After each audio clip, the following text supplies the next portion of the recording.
And 3, 2, 1. Oh, I did. Welcome to J-Loop. Nice. Oh, yeah. Hey. Jesse. The fuck is up? Jesse, look. Oh, titties. Give me the... Y'all. He forgot to plug in my headphone. I missed our intro. I missed our intro song. Oh my gosh. This is demented. I know. You have a way easier time getting out than I do. Oh, you're wearing little slippies. Aren't they cute? Whoopsies. Oh. Does that sound better? Obviously. So much better. I don't know if I'm going to hold this up to my ear the whole time. But That's okay. Kind of like hearing. But what do I like more, hearing us or my hats? I don't know. You do have nice hair. Thanks. You look like a classic mountain girl today with your straw hat. You got like Mountain what I Mama? would call like a fisherman's shirt on. Yeah. Especially with the sleeves off here. Right. You know? Mountain Mama. So dudes go fly fishing in. And then I feel like they make them that way so like dudes can go fly fishing like before work. They're like lawyers or something, but they're lawyers on the mountains, so it like doesn't matter as much. But it's still like a button up with like pockets and stuff, you know what I mean? That's like me today, you're right. I 100% feel that's the reason. That's totally me today. Okay, what I'm wondering is why does your hat say 419? Is there any significance to this? No. So I was given this hat recently, and I thought it was a Montana area code. Mm-hmm. I used to live there. Right. But Montana's 406, and I looked up 419, and it's like Pennsylvania somewhere. Oh, okay. All right. So I don't know. Who knows? But her name's Kenny, and she gave me this hat. She was like, Kenny. just take it. Okay. And I was like, no way, really? She's like, yeah. It was the beginning and the end of my failed trucker hat phase. Oh, I thought she was going to say my failed relationship. No. And she's like, take it. Because I've done that. I'm like, I don't want it. I had it during a period of time in my life, and I don't want it anymore. Right. But would you give it to somebody else that you maybe were seeing? Oh, well, you didn't say that maybe you're seeing each other. I mean, not even necessarily that, but would you? If I would tell them the truth about it, and if they didn't care and they really liked it, maybe. Yeah. No. I feel like some and then people are weird about stuff but then I would be like, don't wear it around me. I don't Right. want to, like, that defeats the purpose of me getting rid of it. Because now my new partner's wearing it. Yeah, no, that's weird. If they want to wear it in their own time, no, actually that is weird. I take that back. But if a friend took it, I wouldn't care. Right. I would be happy about it. I've done that before. Mm. People are like, why are you giving me this beautiful bracelet? And I'm like, because it's cursed. It's associated with, a time in my life where I don't want to remember that he bought me this bracelet to try and make up with me. Yeah. But enjoy it. Yeah. Sage it and let that gold band prosper. Mm-hmm. Oh, I thought it was funny too because it reminded me. My sister had and still does have a very successful trucker hat phase. I think it started when I was like 10, and she would wear them, and my mom was just so disgusted. Really? She'd be like, Ronnie, like take that off. I love that your sister's name is Ronnie. That's so cute. Right, Veronica, Ron John. Very cute. Ron John Surf Shop. That's what we call her. Oh, could you? I love trucker hats. Have I worn any here? Yeah, next week. You have Write never down the worn notes. a hat that's not Rimmed. Yeah, no, Really? but this is rimmed. Or, okay, brim. Fedora style. Brim? Well, this is a Rim? brim. Rim? Maybe that's rimmed and this is brimmed. I think so. Probably. Yeah, fedora style, cowboy style, whatever you want to call it. I don't know. I'm not gonna. But yeah, you haven't worn one yet. Okay, I will next week. That's not that. Okay, write that in the notes. Okay. I'll wear mine next week. I really like them. Oh shoot! What did I put in the notes for today? Well, we were on a roll with religion. Oh yeah, religion part 2. The problem is I have no idea with our subcontext that follows us week to week of ADHD. I have no idea where we left off. I know, and I meant to make notes about it and like listen to it real quick, but I completely didn't have time this morning. Oh no. Oh, but I was thinking about some pretty horrible things on the way to work this morning that kind of had to do with it. And I also know that I feel like last week you ranted the most about religion. Something else I was thinking about today, like... Sorry, you can go now. Well, no, I'll be I just the listener. I feel like the most religious people like destroy lives. Totally. And like, and it's crazy how this reminded me of this, because like on my TikTok I keep seeing random videos, and it's like, I mean, it's been what, like 2 years or something, but it'll be like Amber Heard, blah blah blah blah, and it's like the person's like, I stand with her or whatever, and whatever, their whole thing, I don't fucking know either of them. I've always loved Johnny Depp. I don't know, whatever. I know that they're both like probably cohesively fucked up in their own ways, and that's why they were together. So at that point, you know, it's just like, right, this is like a case of crackheads, you know? Yeah. Like if like when Charlie Sheen was married to that porn star, and there was a case that, let's say there was a case on one of this, people would be like, dude, is Charlie Sheen a porn star? Like, what? Right. Honestly, who the fuck cares? Exactly. They're already destroying multiple areas of their lives. Correct. This isn't like a Sandra Bullock in like Jesse James situation. Yes. Right? Yes. Or like, where you're like, there's an obvious. Yeah. Or like if somebody fucking tried to say that shit about like Jack Black, you'd be like, okay, that's kind of stupid. Right. Like, I'm sure like anybody would feel safe in a room with him. I mean, it's fucking Jack Black. Like, he's obviously an awesome dude. Oh gosh, can we like send this to him? I know. I always think about when he was on like the Jimmy Kimmel show and he was like fake saxophone. Have you ever seen that clip? Yes. It's hilarious. He's just rocking out. But so it reminded me of like when I was in high school and I moved to Fort Collins senior year, there was this kid, and we were all still 17. Or at least I was, because I was young for my grade, and then this kid was a grade below me, and the girl this happened with was in my grade. But the story as I understand it, which, you know, I moved from such a small community, I doubt that I'm getting any of these like points wrong. Essentially what happened was, it was like a New Year's party, and they like got drunk and hooked up, these like two people. Okay. And so as far as I know, everything was copacetic enough. I mean, I know there's like tons of people who are like, if you're drunk, you can't consent or whatever. Which there are levels to that, as there are with anything, you know. Sure. But I'm also somebody who, you know, like if somebody's like passed out or whatever, fine. But I'm also somebody who doesn't believe in using being drunk as an excuse. You know, like if somebody like hurts you or said something mean to you and I was just drunk, I'm sorry. I'm like, no. Right. That's your brain. Right. It's still your brain. And I have dealt with people like this. Yeah, that like try to pass it off. Right. Not to mention the fact that when you're drunk, you know, the statistic is like 75% of things that come out of your mouth are like what you actually think and feel. So it's like, fuck that. Right. Like, I know who you are. Right. Because I've seen you drunk. Right.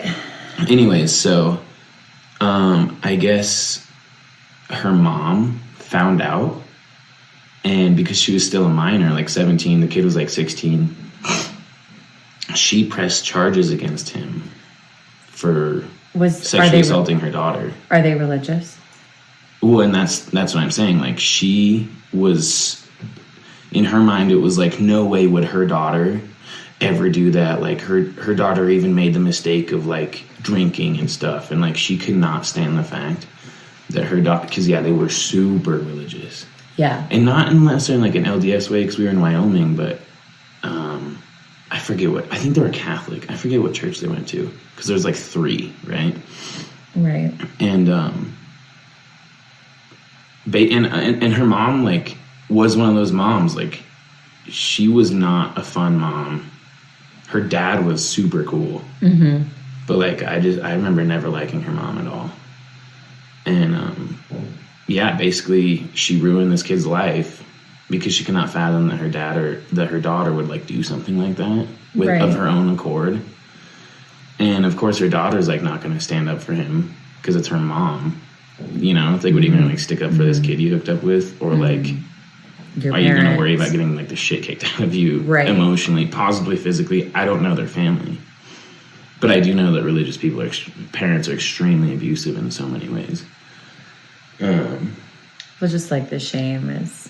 Oh yeah, he had to move. I mean, and he was like the anybody coolest anywhere. kid ever. Like, I feel like he was one of those dudes who like, you know, there's like the cool kids in your school that are like douchebags, generally, but Yeah. there's always like a couple of them that are like really chill and really cool, and they just Yeah. like happen to like get along with them, but then everybody Right. else likes them. It's like me. Yeah, because they're actually cool people. They're actually real people. It's actually. And he was totally one of those dudes. Anyways, yeah, he's like 17. It's like he's like almost gonna go to prison. He'd like move and everything. Like, I can't imagine the PTSD he has now. I hope he's doing okay. He should write into us. Oh yeah, well, Maybe one of we my can find friends him. that I actually used to make music with all the time. Used to like live with him in Washington and stuff like that.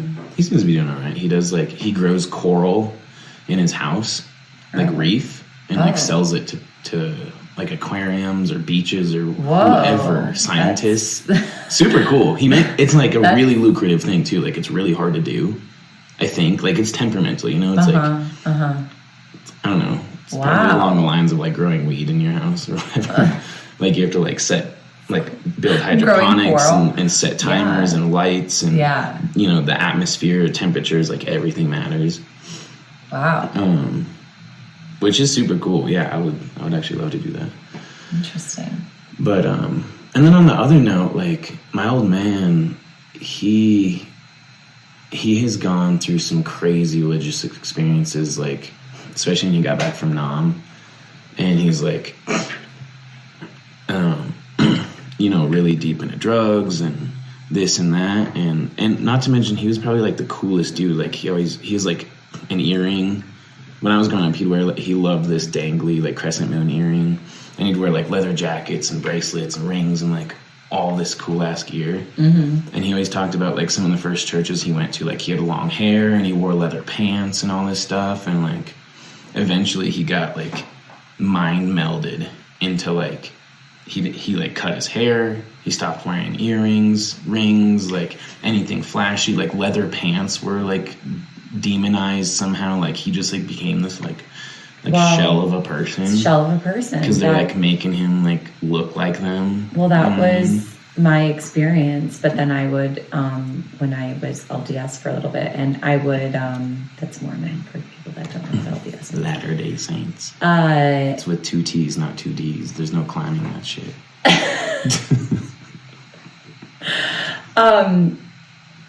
I can that resonates with me, because I did feel like I was becoming a shell of a person, but then I would do things to like be like, no, I'm still me, and feel like I needed to be me and rebel. So I would like dye my hair blue, and then I would get called in by bishops and be like, I didn't know why they were calling me in their office, and they're like, why is your hair blue? You don't look good with blue hair. Which is so messed up. Like, why do I want an old man calling me into his office and telling me to shut the door and sit me down and tell me that I would be prettier without blue hair? Oh. Talk about nasty. Right? Jesus Christ. And then I was also, like, what a gross thing to say. Yeah. Like, even saying that to like your significant other is fucked up. Yeah. But it's like, I guarantee this dude's like 55 years old. You were what, like 30, whatever? Not even. No, I was like younger than you. Okay, yeah, early 20s. Yeah. And it's like these like predatory men are like, Why is I your can't hair fantasize blue? about you because your hair is distracting. Oh, totally. That's exactly what it was. And I knew it, and I felt creeped out. And I was like, at the time I was married, I'm like, can I bring my husband in here? And he was like, well, no, this has nothing to do with him. That's what he said to me. Yeah. I'm like, which if anybody, it would have to do with him. Super uncomfortable right now, you know? Oh, gosh. That's Did you tell your husband about stuff? Like, when you dyed your hair, what did your husband say? Oh, he didn't care. Yeah, he's like, fuck it. I married a musician. Who was Mormon? Mm-hmm. Oof. How does that even work? I don't understand those types of people. I really don't. I mean, talk about a group of religious people that have like no color in their lives. So it's like, how are you even a musician at that point? Right. Right. It's very like it's like, how could you make anything other than like pop? Like, there's no blues, jazz, hip-hop, heavy metal, rock coming out of your mind. I can almost guarantee it. I think that every religion's different with that. I think that the really Christian, born again, they have to stay within a certain sect. The LDS, they are supportive of the creative arts, actually. Mm-hmm. There's a lot of really, really talented people. That's part of why I was in it, because I'm in this group of people where everyone's all creative and creating. Right. And now since then, I've seen over time with social media that more and more of them have fallen away. Well, they'd have to. And because once you open up your creative portal, right, all the truth starts flooding through. When you have to be accepting of everything to be creative. Right. You have to be the type of person who's like, I am at the most only 99% right. Like, you always have to leave that 1% for like, I might not know what the fuck I'm talking about. And like, or thinking or doing. Totally. And if you're creating, but you're like, I can only create within these barriers. Oh, yeah. Like, you don't have your full creative expansion. Right. Or if you are like, oh, I want to, put this, and this in the script, but wait a minute, I can't. Then you're stifling yourself creatively. Well, and that's where I mean, I've seen that with people who are just like big-headed. Like, obviously, it doesn't just pertain to like LDS, but like I remember when I moved to Fort Collins, and I made friends with these dudes, blah blah. Anyways, so I ended up making friends with a bunch of kids that went to a different school. I went to Fort Collins High School, and they went to Poudre High School. Okay. Poudre. Got it. People think it's funny because it sounds like cooter, I think. Oh, all right. I wasn't thinking about that. Everybody laughs. They're like, what? I'm like, yeah, it's a... Anyways, so... And they were all cool. Poudre was like the chiller. They were like the more redneck school. And they were like the poorer school, I guess. Okay. Excuse me. Like, the school I went to, most of the kids were annoying. I remember being in class one time and this kid's like, he's like ranting about like how his like family isn't rich or whatever. And then like, he was like, yeah, we have a boat, but so what? Like, we're like lower middle class. And I'm like, okay, go fuck yourself. And so obviously I think I just got along with like everybody in the other school better. And so they were all really cool. Except this one dude would always irk the fuck out of me. We were like driving once in my 4Runner, and there's this older like electronic duo called the XX. Mm-hmm. Do you know them? Mm-mm. You don't? Oh, they're cool. They're great. All right. You should listen. They're like probably like 20 years old, not in age, but like been making music for 20 years. And so at one point they came out with this huge remix album, where they took a bunch of Biggie songs. And essentially, like, they took his vocals and just made new, like, backing tracks for it, And made this super sick album. It got taken down because of licensing, obviously. So I was, like, playing it, and it was, like, it was called the Juicy intro. And so it's Juicy over this, like, super sick beat they made. I fucking thought the song was so sick. And I always loved Biggie anyways. We're like bumping it. Everybody else in the car is like liking it. And then he's like, he freaks out. He's like, because he wanted to be a rapper, right? He was like a total hip hop head. But in like a douchebag way. Like he was like, so we were listening to the song. He freaks out. He's like, this isn't what Biggie meant for this song to be. Like, it's not dreamy or whatever. He's like, this shit was hard. He was from the streets. He was hard. This is meant to be about struggle. And I'm like, okay, I didn't shut it off. Right. But he just totally killed everybody's mood. Yeah. Also in the back of my head, I'm like, don't you want to be an artist? How can you be that fucking arrogant? Like, you think you know better? Plus, the only thing that really matters in art is the collective, like, human conscience. Like, fucking Biggie got all of that shit from somebody else, too. And he just added his own style to it. I mean, granted, he is like one of the most original and purest flows that's ever like existed, but he was listening to Heavy D and fucking Run DMC and like all these people who inspired him. And I guarantee there are songs that they did or words that they said or ways that they rapped, and he just took all the little pieces and he's like, this is what I like, and then he put his little Christopher Wallace spin on it, and it's fucking dope. But like, I'm just like, how can you, and obviously now, like, he never went anywhere. Because you really can't be like that and be successful. No. It's like you're gonna have a small window. Right. And so that's kind of how I always look at, like, you know, I guess, like, artists who are also LDS. Especially because in my opinion, out of anybody who's grown up in a religion, they have the least life experience. So they really don't understand a lot of things. Right. They're grabbing onto ideas of stuff. I used to tell one of my friends this all the time who is very religious. It's like, I've never been a person that can live through the experience of others.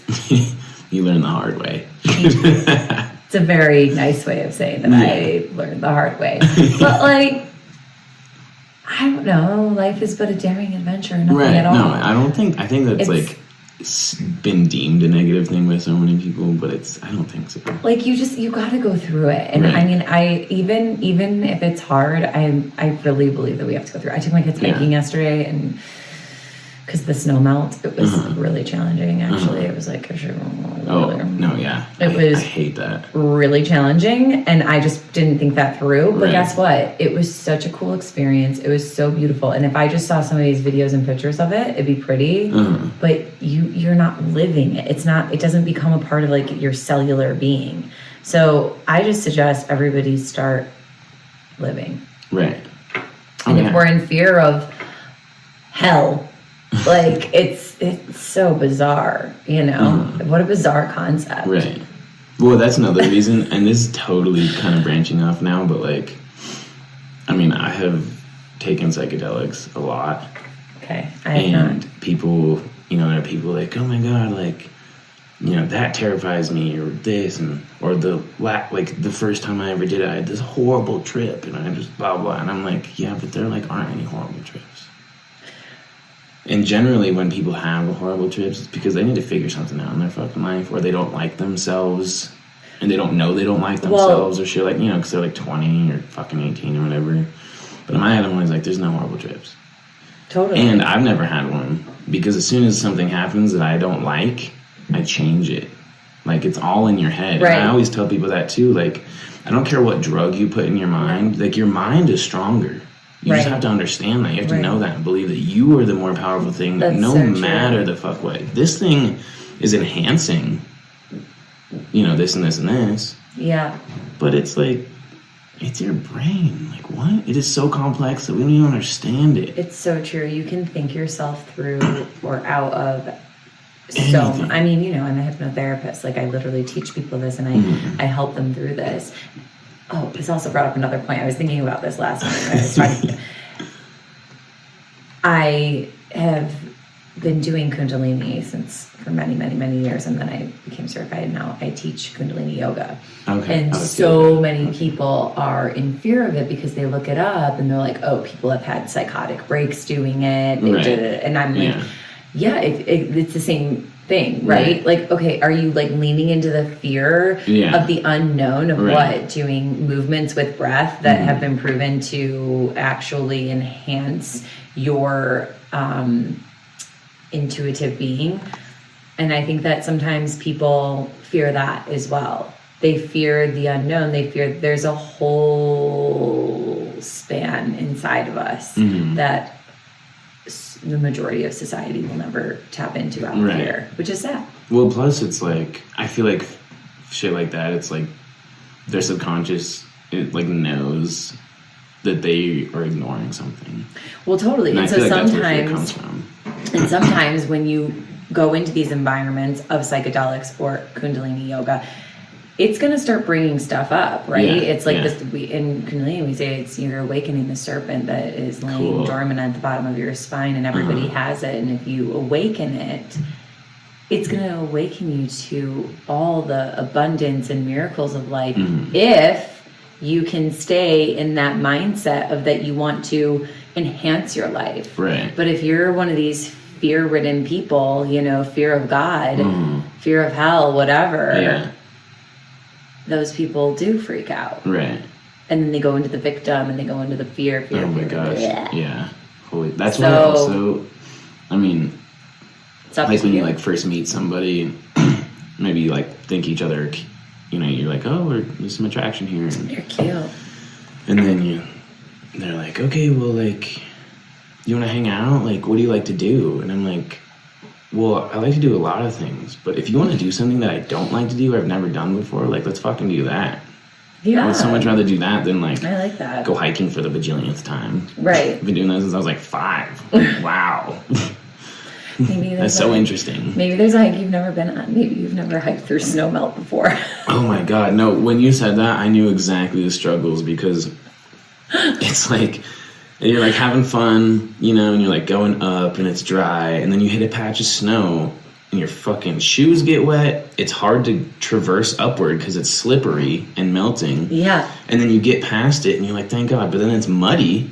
Right. Until you hit the next patch of snow and your shoes are wet, and it's like you're in the mountains, so there's no atmosphere. So like anytime the wind blows, it gets like 20 degrees colder. It's so true. It's like, so true. God, what am I doing? And I like purposely look this up, and it says it's an easy hike, and I'm like, oh, except when it's the first weekend of like spring summer here, and forget you're at 9,000 feet. Yeah, and I'm like, oh no, this just went from like an easy hike to, I mean. Yesterday's conditions probably it would have been marked as very difficult. And I was doing it with my 9-11-year-old. That was fun. How long was it? I think it's like 3 miles. So okay, that's pretty chill. It's like an hour and a half with kids. Up and down though, like 3 miles in and out. So 6 miles. Yeah. Shit. Okay, yeah. So we're talking 4 hours. Oh yeah, it was easily 4 hours that we were there. Those kids got little legs. I mean, it was fine, but my son got lost on it. What? Yeah. How? Crazy. Did you walk in front of everybody? Huh? No, he ran in front of us. Excuse me. Why did he do that? Gravity? No, he just was having a moment. Oh, like a good one or a bad one? I mean, not a good one. Oh, okay. He ran ahead of us, and he took a turn differently than we did. So did you like get back to the car and you're like, wear socks? No. Oh, okay. I was like on the trail and we're like screaming for him and he's not responding. Like at the fork in the road, you're like, damn it, I bet you just know. I knew. Because there was really only like one big fork in the road. And I should have learned I'm tired. Really gotta sleep more. I should have listened to my intuitive daughter because she's like, I think he went this way. I'm like, no, he's very smart. He would have gone the route that we came up. Yeah. Not a new route. Yeah. Well, guess what? He took the new route. She was right. So it was like an hour of sheer pain. Hour? Yeah. Holy smokes. Or at least maybe like 45 minutes. Okay. It was scary. Yeah. But all I kept thinking was, what goes up must come down. Mm-hmm. He knows to go down. Mm-hmm. At the base is a parking lot. Right. If he doesn't find there was it, a lot of he turns foot, back. There was a lot of foot traffic, so I wasn't like that scared of animals. Oh, yeah, no. On hikes like that, no. Right. Well, I've been on other hikes where it's like fear of animals. Well, yeah, but like I feel like a hike that a single mom would take her 2 kids on, there's got to be other people. Like I know something happened with like a freaking cougar or moose or something. You'd probably have like some insane mom instincts kick in, some mom stinks. Yeah, but that's what I'm saying. Like if he ran off by himself, because I have been on hikes here where you're like, oh, you think there's going to be people there, and then there's not, and then all of a sudden I'm hiding behind a rock for 45 minutes because there's a moose that's trying to attack me. Yeah. My kids were not with for that one. Right. But anyways, I just think these are like such mountain problems right now. This is like mountain mama problems. Well, that's what I was thinking. Like, you gotta just like, it sucks that you don't live up like against a mountain or something.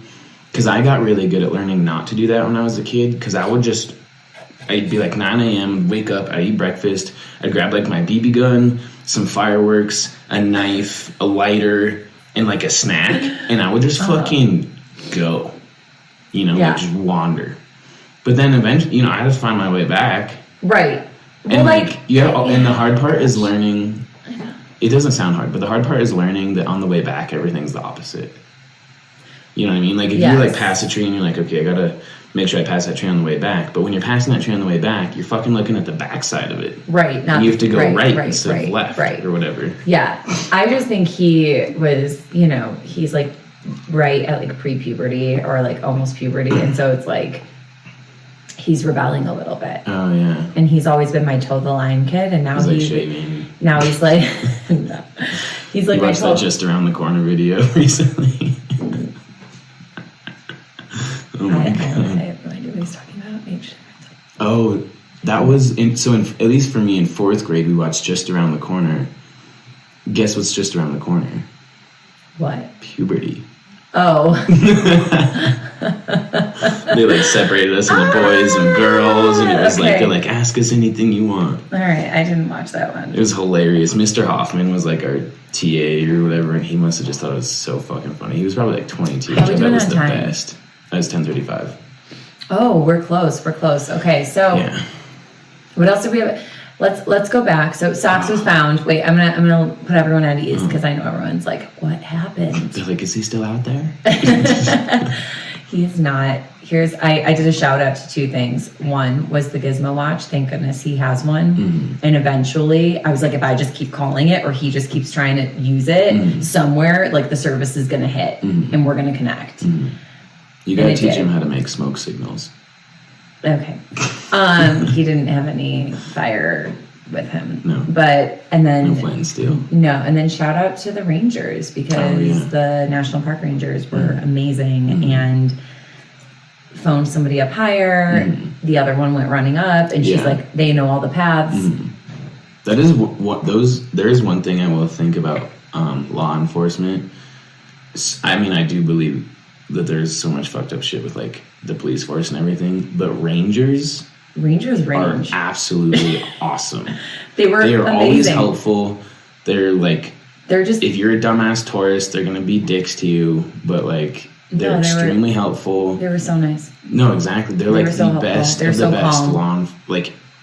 Public servants that fucking exist. Yeah, they're awesome. And my daughter was having literal. I was more calm because I have years on me, and so I was trying to use logic, and I'm like, okay, I logically, I really think he's going to be okay. I can't go into fear. For a few minutes, she was going into fear, and then she was starting to have a panic attack. So that was hard because I was like, with this, my 9-year-old who's having a panic attack.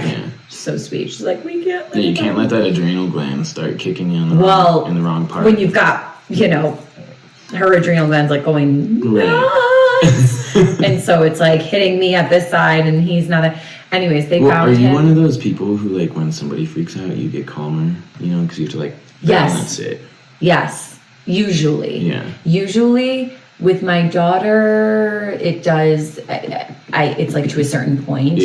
And then I think because this has never happened to me until I had a child that freaks out a lot. Excuse you. I don't feel like the same as I would with any other situation. It's because she's part of me and it's in my blood. It feels like it's literally rising my blood. And my daughter was a total enmeshment baby. She was for reasons she was very, very, very, very attached to me. So I feel we have this kinship that's beyond. Yeah. I mean, she tells me all the time this is our 100th life together or something. I mean, she's wild. So we have this other thing where I can handle her freaking out to a certain point, and then all of a sudden if it keeps going, it feels like it's me. It feels like it's me. I bet that's funny. I bet because I bet a lot of people are yeah, but she's 11, who gives a fuck what she thinks? She's 9. 9, right? Sonics 11. But I bet that means in another life she was your mom. I told you she said that to me, right? Maybe. Did I? She used you to may say, have. She used to say, not used to. She has said that to me several times. That's for another day. Write that down. Past lives. We've actually maybe touched on it a little bit. We talked about reincarnation. Well, but you know what? What we have to do next week is bullying. We do. And this was part 2 of, I think it was important to continue. I think we can wrap it up that if you're a religious person because you feel comfort in that, which a lot of people do, fake comfort. Just make the decision to open the door and step outside the box, even if it's for a day. Well, and I think and see what happens. Honestly, you will never understand how peaceful it feels to know that you're strong enough to take on anything. And that's comfort. Right? And also, may I add, and I don't know where you're at with this, I'm a deeply, deeply, deeply spiritual person. You can still believe in a higher power. Well, that's where Papa always used to say, he'd be like,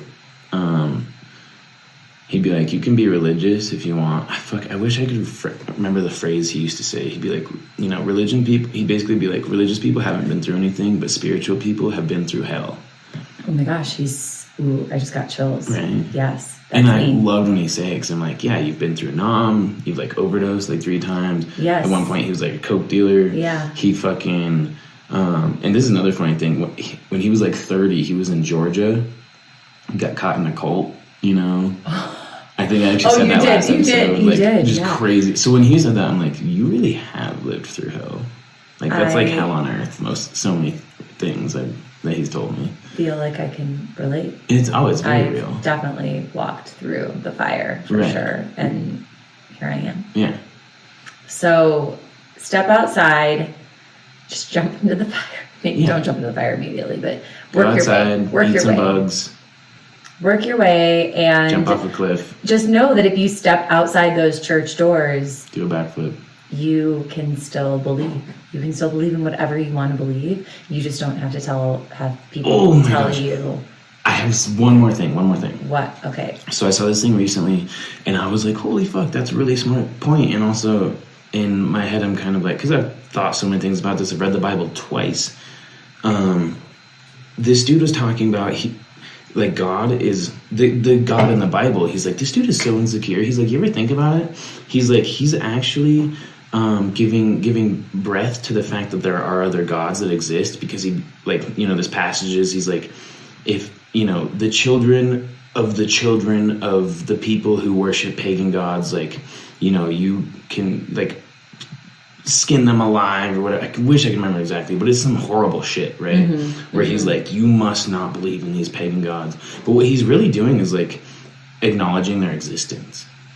It's like, why is he so insecure? If they don't exist, why would you why even talk about it? Right? And then to the Christian point, they're just going to say that's because he's giving you warning that there's bad out there. Yeah, right. Yes, he's the only God. That's another thing too that I think is huge, is whether or not, like let's say like the Christian God does exist, or whatever. I mean, the Christian, Jewish, Muslim God, all the fucking same, right?